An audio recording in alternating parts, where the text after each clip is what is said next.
Todo cambió el 31 de octubre de 1517.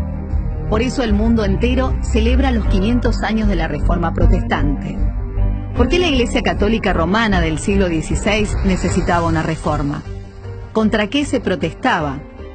Para responder a estas preguntas necesitamos volver a los inicios de la Iglesia cristiana. Durante sus 3 primeros siglos de existencia, la Iglesia cristiana creció en los márgenes de la sociedad romana.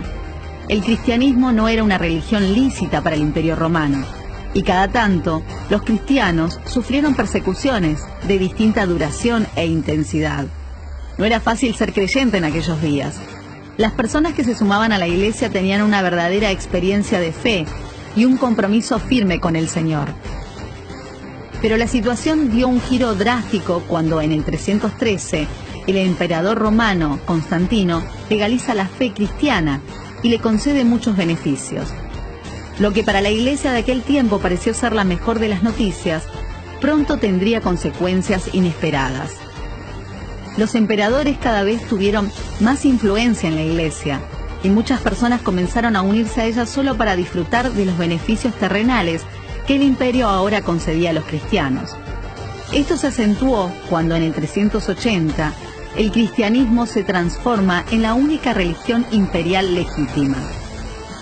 Dicho de otro modo, a partir de fines del siglo IV, todas las personas nacidas bajo el Imperio Romano eran consideradas cristianas, sin importar si tenían una real experiencia de fe en Jesús o no. Obviamente, este cambio afectó enormemente la Iglesia, especialmente en cuanto a su pureza. Tristemente, las ambiciones desmedidas, el abuso de poder, la corrupción y toda clase de inmoralidad se fueron haciendo cada vez más comunes en su seno. Claro que en la Iglesia también había muchas personas que eran creyentes de verdad, y varias de ellas buscaron distintos caminos para devolver a la Iglesia a su senda. Así aparece en la historia Martín Lutero. Lutero era un monje alemán que estaba bastante frustrado con lo que venía sucediendo en la Iglesia.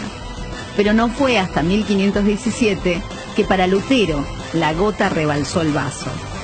El Papa León X, Giovanni di Lorenzo de Medici, se había propuesto remodelar la Basílica de San Pedro en Roma.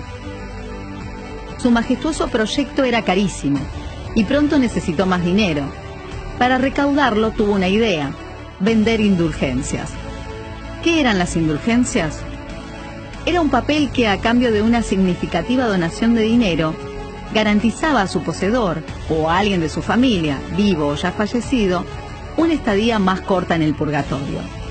¿Y qué mejor momento para salir a vender indulgencias que cuando se aproximaba el Día de los Muertos? Fue así que a fines de octubre los vendedores de indulgencias llegaron a Wittenberg, una localidad alemana donde Lutero vivía y trabajaba como profesor de teología. La indignación de Lutero fue tal que desafió a los representantes de la Iglesia a un debate. Los puntos a debatir eran 95. Lutero los clavó en la puerta de la Iglesia del Palacio el 31 de octubre de 1517, hace 500 años. A estos puntos se los suele llamar las 95 tesis de Lutero. A partir de este momento, el cristianismo en Occidente no volvería a ser el mismo.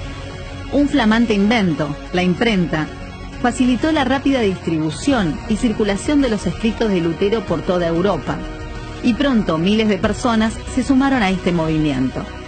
Así se originó la Iglesia luterana, y luego nacieron otras iglesias protestantes y evangélicas.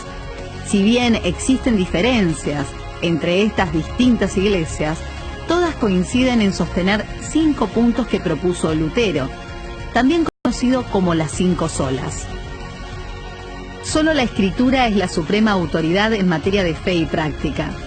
Solo por medio de la fe Dios nos salva y no por medio de las obras. Solo por la gracia de Dios viene la salvación. Es un favor inmerecido. Solo Cristo, Él es el único mediador entre Dios y los seres humanos, y solo por medio de Cristo es posible la salvación.